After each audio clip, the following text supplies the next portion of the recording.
Evet. Çabuk olmuş. Bunlar düğme kadar.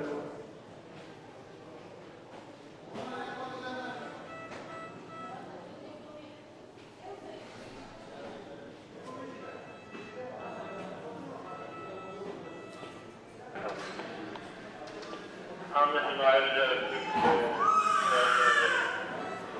ikinci bölümüne kadar tutar.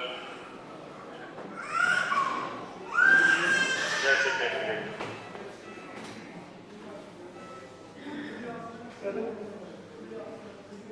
Seçim bürosu öğretmeninin karşısında doğru mu? Hastanedeyim, olay değil. Doğrudur, seçim bürosu öğretmenidir.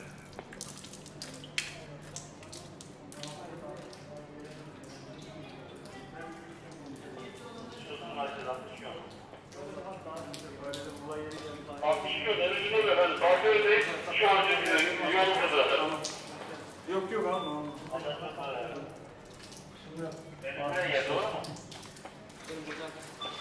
Komşu efendim buraya 100 metre mesafeden seçim okuyacağız. Tesisatların altında komşu suyu saymadan ortada paylaşımla yaptı.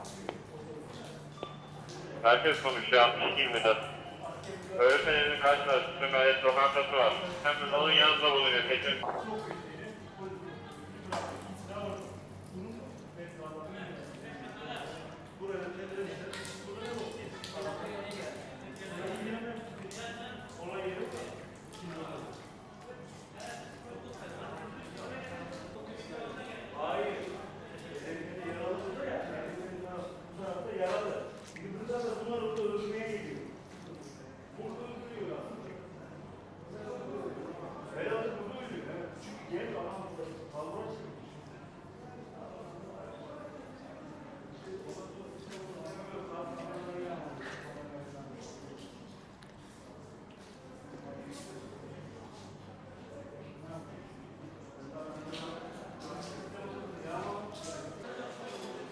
Dokuz milim STR ibareli fişek.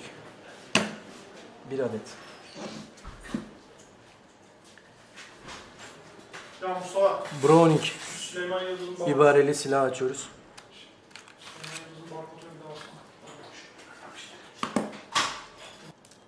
MKE ibareli fişek. Kapat kaydı.